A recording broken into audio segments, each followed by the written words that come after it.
Welcome to the latest episode of the Informing Choices Minipod.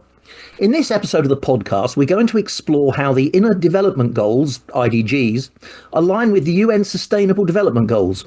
We will shed light on how these human skills and qualities differ from traditional leadership traits and their transformative potential in navigating an increasingly complex, uncertain world. We'll explore how IDGs empower us to address existential risks while unblocking the immense possibilities of our shared future.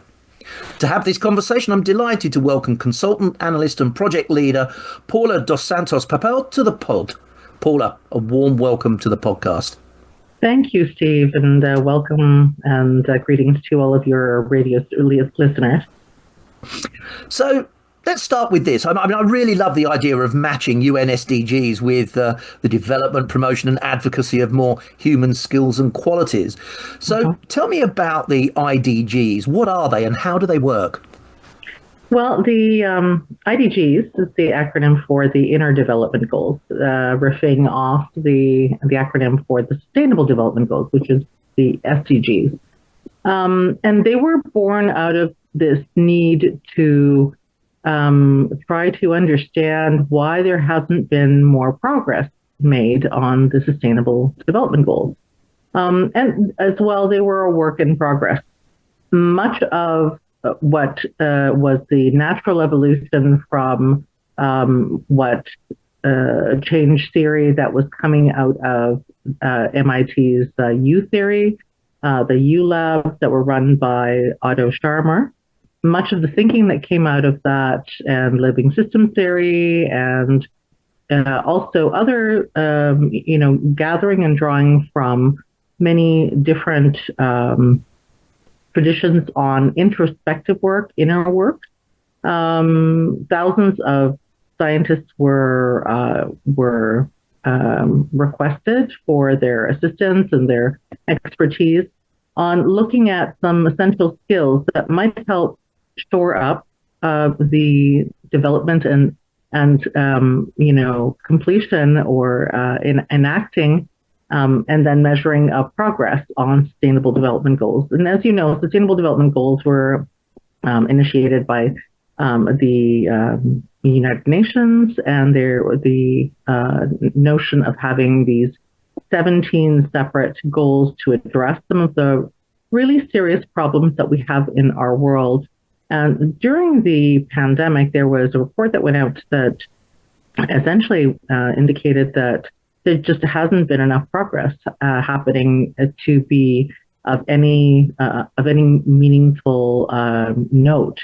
And so the turn was, and the research had already been ongoing into this, but then the turn was to see, well, what is it that we need on the inside of us to be able to shift our gaze, shift our mindset, slightly, avert the way in which we're looking at the problems from an internal to an external lens. So very often, what will happen very often, for example, Gail Whiteman, who's the director of Arctic Base Camp, had said at the last IDG summit in October that her, the way in which she perceives this is that it will be something on the outside, a problem in the world that will then trigger some introspection as to why something isn't working. Why is it there isn't progress being made on a particular issue, like, for example, climate change in her case.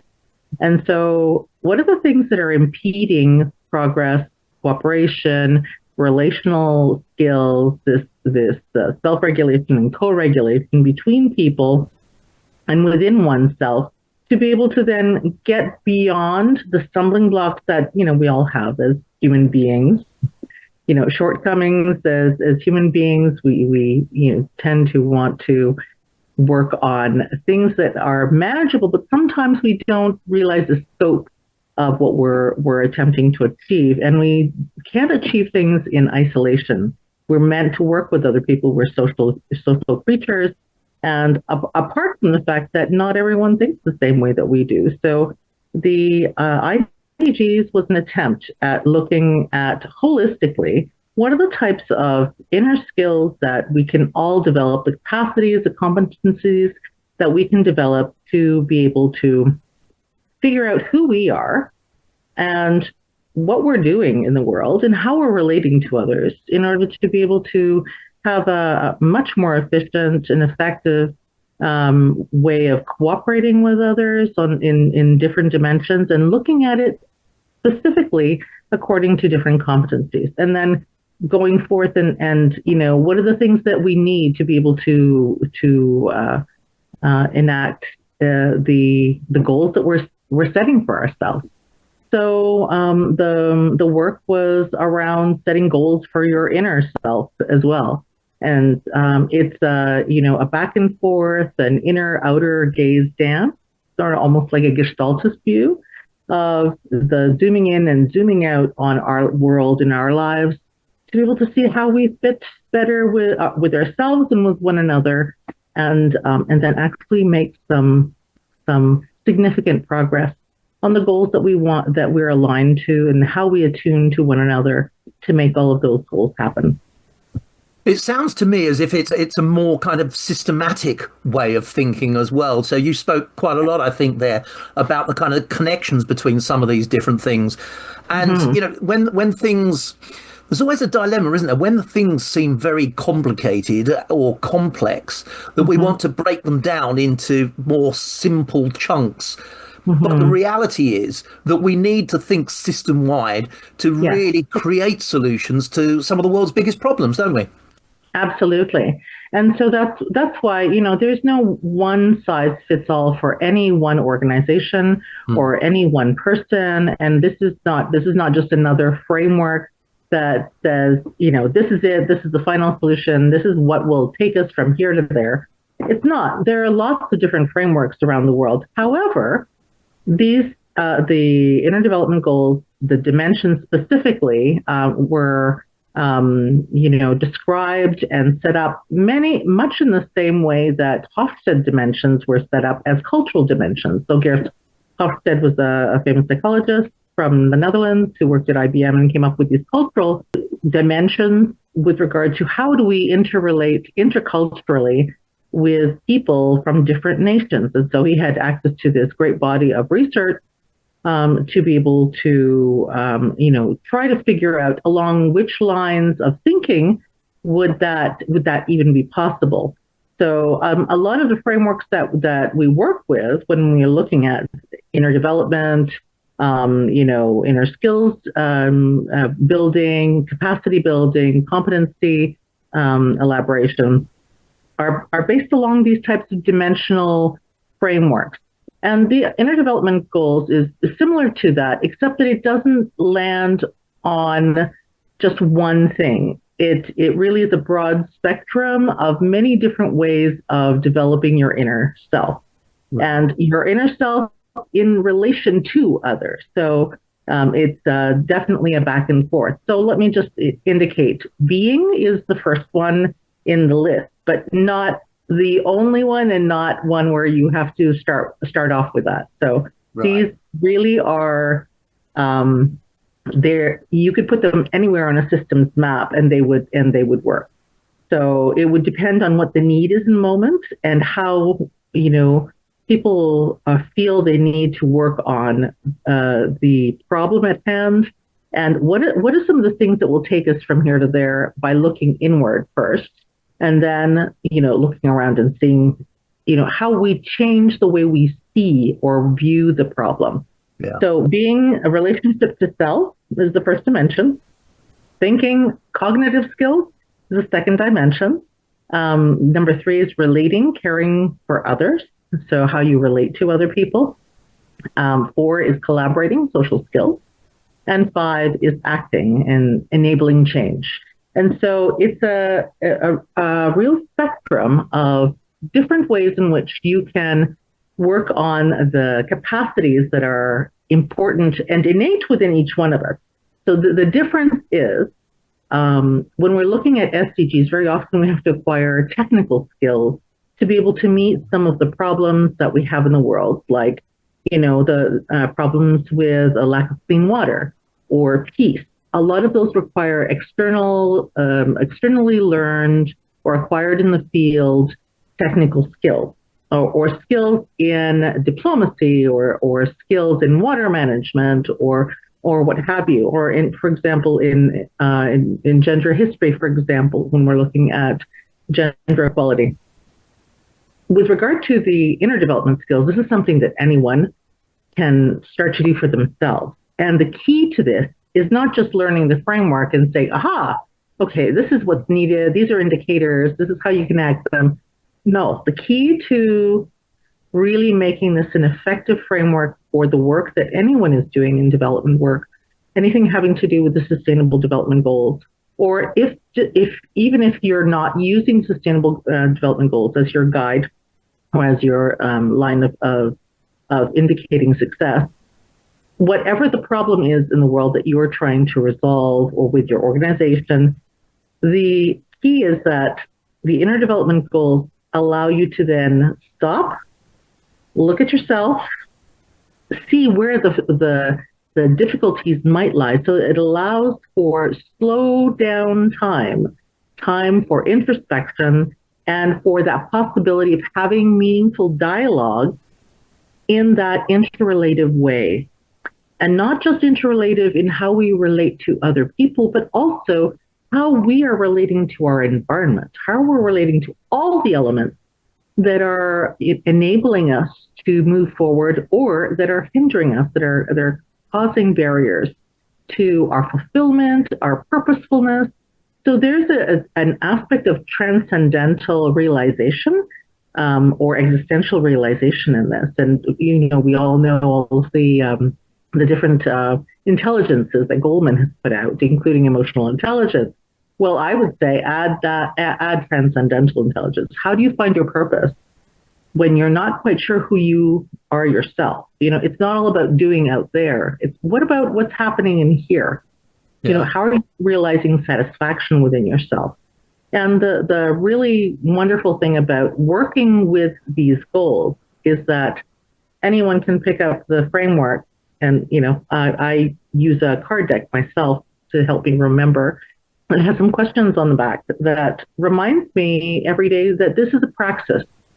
So my practice of looking at myself every day allows me to know that I'm making strides to bettering myself as a person, but also bettering my work in the world. Yeah. So with being comes the competencies of inner compass development. So, what's your inner compass, and, what guides you through life?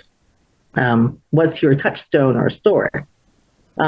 Integrity and authenticity, openness and learning mindset, self-awareness, and presence. That's just being. For thinking, what's interesting is that sometimes we think of these skills as external technical skills, which they can be if you really want to go and do a master's or a PhD on them. But anyone can learn how to use critical thinking. There's so much information out there now in the world, in the noosphere, or at least the internet, that you might have access to, or ChatGPT, that allows you to start looking at, well, what are the things that I need to be thinking about? How do I need to be thinking? Also, this complexity awareness that we were just talking about earlier, right? And also perspective taking skills. How do you look at a situation from many different angles, from different people's viewpoints, from their backgrounds? Sense making skills. How do you sense into a problem? And long-term orientation and envisioning, which is, the delight of all foresight practitioners. So that in itself is a key one for any type of inner skills development along the thinking dimension. When we're looking at the relating dimension, caring for others in the world, we look at some really simple ones that anyone can practice in their mindfulness meditation practice that they have every day. Appreciation and gratitude. Connectedness. How do you connect with yourself and the world and others around you and the more than human world? Because all of that allows us to retain that sense of humility, which is the next one, that also permits us this greater sense of proportionality and also and that proportionality with life and with everything on this planet allows us to have a planet to grow this planetary mindset. And so as we grow a planetary mindset, we're aware of more than just ourselves and our immediate surroundings or communities or the problem at hand. We see how it fits like a puzzle piece, the right puzzle piece that clicks into place into a solution that is, moving along in the way in which is beneficial for the world. So to the good or to the betterment of the commons, but also, as actual solutions. We really can't find solutions without working better with one another. And it all starts with working better with yourself. The last one we have in this list is empathy and compassion. So very important. Whatever you call it, whether it's empathy or compassion or empathetic compassion, there are many ways of breaking it down. But what's important is having that as your daily practice and cultivating empathy within yourself to be able to really see other people and meet them, where they are, and understanding that, for, a sense of whether it be just a chance of luck, you could be in that same situation, by chance of being born somewhere else.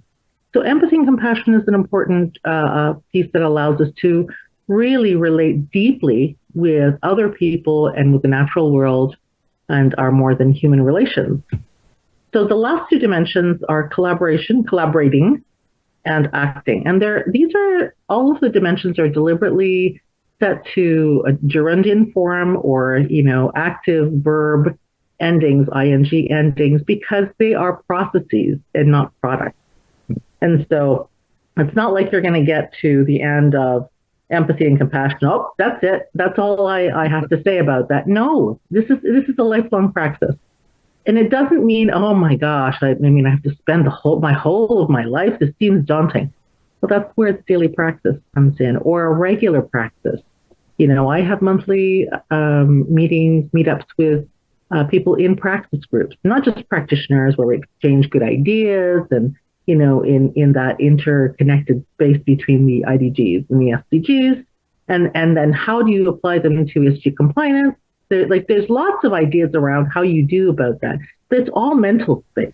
Yeah. You still need space for that inner life and that inner soul. And whether you have a faith background or not, or if your life is secular, which is a good number of people in the world. And this is one way to tie our common humanity to oneself and to one another. And as Daniel J. Siegel, famous doctor, neuroscientist, holistic practitioner, has said, this is what we consider to be the integrative we. So MWE, the me and the we together in that integrative dance where we are differentiated, holy and healthy, differentiated people in our own right, but we're also part of the collective. We're part of the whole on of this planet and of the systems within that.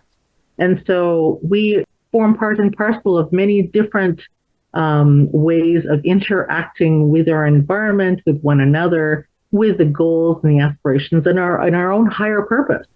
And so the vehicle to that is doing some inner work. And because there is a breadth of different competencies that you can work on, that's why the inner development goals really resonated with me when I landed on them.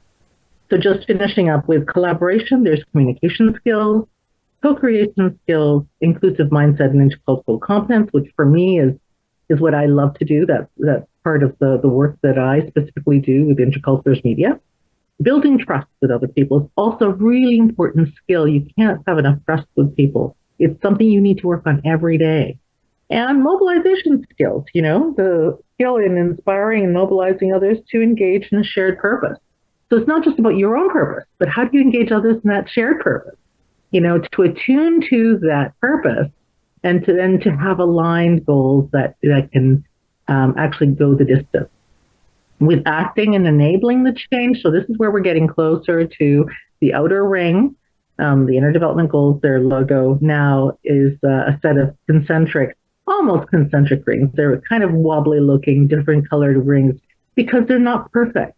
They are works in progress. They are processes and not products. And so, for the time being, until the next iteration of the Inner Development Goals, which is set to be, launched in 2025, after some worldwide conversations and surveys that have gone out, the last dimension of acting or enabling change sets up courage and creativity, optimism and perseverance. And some of those skills we all need to practice. We need this daily option to look at ourselves, spend some time in slow mode, and really dig deep as to who we are and who we want to be. Not who other people want us to be, but who we want to be and how we want to be in the world so that we're satisfied with our life's work at the end of it, that our legacy has been purposeful and meaningful to others as well. There are three things particularly that struck me when you were going through those. One was, and this is kind of a common theme coming through many of my podcast episodes, which is at the very time we're experiencing increasingly digitized world, increasing automation. It's actually being more human that is the most important thing for us to keep our eyes on. And the other two things, one, I was reminded of a phrase I heard literally decades ago, which was slow down to speed up. And I think that's a really nice way of kind of encapsulating some of the things that you've been speaking about. And the overarching thing that did strike me is that these inner development goals, they're kind of an investment in self, aren't they? Yes, they are. And we sometimes forget how important that is. Paula, thank you. That was absolutely fascinating. I'm certainly going to keep my eye open for more news and more information about the IDGs. I found that really, really fascinating. Thank you so much for your time. Thank you, everyone, for listening. Don't forget to like and subscribe so you don't miss any new episodes of the Informing Choices mini-pod. And do let your friends and colleagues know all about the podcast. There'll be another episode along very soon.